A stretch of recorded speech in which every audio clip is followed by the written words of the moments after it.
दोस्तों पिछले 1-2 वीक में मैंने आपको भारत के कई डेवलपमेंट प्रोजेक्ट के बारे में बताया। अब मैं चाहता हूं कि आपको ऐसे इंटरनेशनल प्रोजेक्ट के बारे में भी पता चले जिस पर भारत काम कर रहा है। भारत के अंदर जिन भी डेवलपमेंट प्रोजेक्ट पर काम चल रहा है उसको तो मैं हर दिन बता रहा हूं और बताऊंगा भी। वीक में 1-2 वीडियो ऐसे भी दूंगा जो वर्ल्ड लेवल पर हमारे प्रोजेक्ट को शो करता है, जैसे कि आईमेक कॉरिडोर पर काम चल रहा है, India middle east economic corridor. मतलब हम भारत के अंदर बहुत सारे इंडस्ट्री वगैरह को स्टेब्लिश कर रहे हैं, तो वहाँ पर जिस भी प्रोडक्ट का प्रोडक्शन किया जाएगा तो उसको हम लोगों को इंटरनेशनल मार्केट में जाकर के बेचना होगा। जैसे कि यहाँ से लंदन भेजना होगा, अमेरिका भेजना होगा, फ्रांस भेजना होगा। इसे हम लोग इंटरनेशनल ट्रेड बोलते हैं। इसके लिए हमें अलग अलग रूट की जरूरत होती है। पहले से हम लोग जिस रूट को यूज कर रहे थे वो काफी लॉन्ग होता था, इसलिए इस बार के G21 में तैयार किया गया आईमेक प्रोजेक्ट। आईमेक प्रोजेक्ट क्या है, इस पर मैंने कई वीडियो बनाया है। आप चाहे तो किसी भी एक वीडियो को देख सकते हैं, डिस्क्रिप्शन में इसका लिंक दिया हुआ है। नाउ आईमेक प्रोजेक्ट से पहले इंडिया से रसिया के बीच में एक कॉरिडोर बनाने का बातचीत चल रहा था। तो भारत और रसिया के बीच में जो कॉरिडोर बनने वाला है उसका नया अपडेट आया है, उसी पर हम लोग बात करने वाले हैं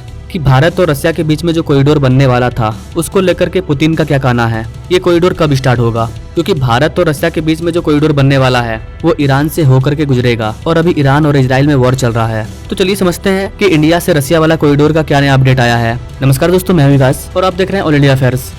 जिस तरह से हम लोग भारत के अंदर अपने देश के अंदर बड़े बड़े कॉरिडोर को बनाते हैं, ठीक वैसे ही इंटरनेशनल लेवल पर ट्रेड करने के लिए कॉरिडोर को बनाया जाता है। और इंडिया से रसिया के बीच में जो कॉरिडोर बनने वाला है उसको हम लोग INSTC कहते हैं, जिसमें कई देश शामिल है, जैसे कि इंडिया, ईरान, अजरबैजान, रसिया, सेंट्रल एशिया और यूरोप। तो ये वाला जो कॉरिडोर है इसको 12 सितंबर 2000 को ही लॉन्च किया गया था। यानी कि इस वाले कॉरिडोर को 24 साल पूरा हो चुका है, लेकिन अभी तक ये बनकर के तैयार नहीं हुआ है। आज से 2 साल पहले इस कॉरिडोर के जरिए रसिया का जो कार्गो है वो भारत पहुंच गया था। 13 जुलाई 2022 को रसिया का जो कार्गो है वो भारत पहुंचा था ईरान से होते हुए। अब आप में से कुछ लोगों का सवाल होगा कि इस कॉरिडोर को हम अभी क्यों बना रहे हैं, भारत का व्यापार तो सैकड़ों सालों से कई देशों के साथ हो रहा है। तो आप बिल्कुल सही सोच रहे हैं, लेकिन आप जरा सा मैप को देखिए। जब भारत में अंग्रेज भी आते थे तो वो अफ्रीका से घूमते हुए भारत आते थे और इसी रूट के माध्यम से ट्रेड होता था। तो यूरोप से अगर कोई सामान निकलती थी या अंग्रेजों को भारत आना होता था तो कम से कम उनको 40 दिन का समय लगता था समुद्र के मार्ग से भारत में आने में। इसके बाद कुछ समय बाद ये जो सुएज कैनाल वाला रास्ता है इसको खोला गया और सुएज कैनाल से होकर के एक नया रूट तैयार हुआ, जिससे कि 40 दिन का समय घट करके 15 से 20 दिन रह गया। तो यूरोप से जो भी सामान आ रहा था वो 20 दिन के अंदर भारत पहुंच जा रहा था। लेकिन अगर रसिया से कोई सामान आना है तो सुएज कैनाल के रूट से आने में 40 दिन का समय लग जाता था। तो ये जो 40 दिन का समय था ये काफी लंबा था। अगर भारत से कोई फल जा रहा है रसिया तो 40 दिन में तो वो रास्ते में ही खराब हो जाएगा, और ऐसा ही होता था, पहुंचते पहुंचते ही चीज खराब हो जाते थे।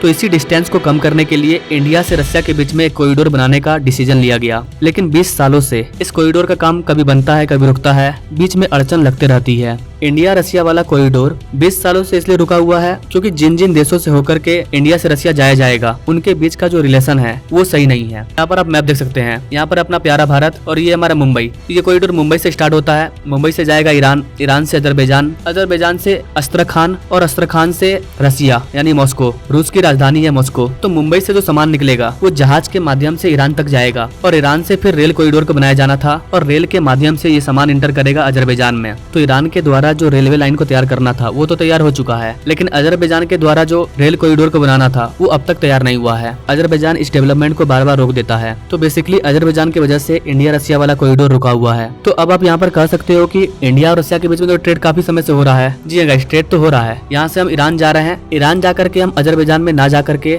बीच में जो कैस्पियन सी है उस सी के माध्यम से हमारा प्रोडक्ट रसिया में इंटर कर रहा था। लेकिन सारे कंट्री को मालूम था कि जब तक अजरबैजान में रेल कॉरिडोर नहीं बनेगा ये रूट पूरी तरह से ऑपरेशनल नहीं होगा। बीच में ये भी खबर सामने आई थी कि इंडिया और ईरान ने मिलकर के कहा अगर अजरबैजान तैयार नहीं होता है तो क्यों ना हम अजरबैजान को छोड़ देते हैं और आर्मेनिया से होकर के इस कॉरिडोर को आगे बढ़ाते हैं। बस नॉर्थ साउथ ट्रांसपोर्ट कॉरिडोर में एक और देश को ऐड करना था जो कि आर्मेनिया था। यहाँ पर आप मैप में देख पाओगे ये है अजरबैजान। अजरबैजान को बाईपास कर देना था और ये जो आर्मेनिया है, ईरान से सामान जाएगा आर्मेनिया में और आर्मेनिया से होते हुए चल जाएगा मॉस्को में यानी कि रसिया में, और फिर रसिया से उधर का रास्ता खुला हुआ है यूरोपियन कंट्री में जाने के लिए। लेकिन अब एक और डेवलपमेंट सामने आया है। रसिया ने अजरबैजान को वार्निंग दी है। पुतिन ने खुद अजरबैजान से कहा है कि जिस प्रकार हमने सोवियत यूनियन में बेकाल अमूर मेन लाइन को चलाया था ठीक ऐसे ही हमें ये वाला कॉरिडोर को तैयार करना है। बेकाल अमूर लाइन रसिया में चलाया गया एक कॉरिडोर है जिसका एग्जाम्पल पुतिन ने लिया है।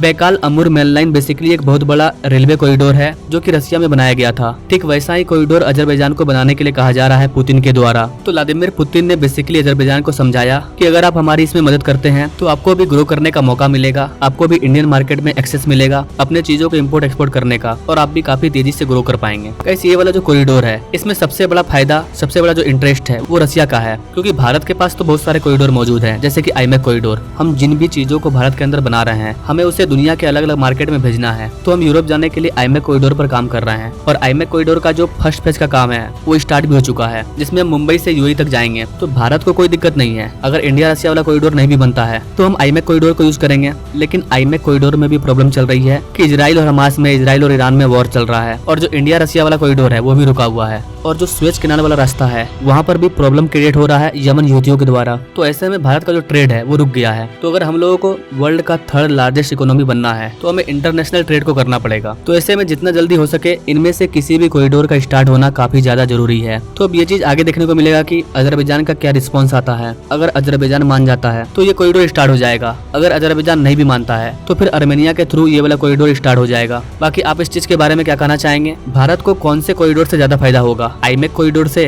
या फिर इंडिया रसिया वाला कॉरिडोर से, या फिर जो पुराना वाला कॉरिडोर था स्वेज कैनाल वाला वही सही है? क्या सोचते हैं सब इस चीज के बारे में कमेंट करें, और भारत से जुड़े ऐसे ही डेवलपमेंट प्रोजेक्ट के बारे में जानने के लिए हमारे चैनल से जो जुड़े। Thanks for watching. मिलते हैं अगले वीडियो में एक नई जानकारी के साथ, तब तक के लिए जय हिंद।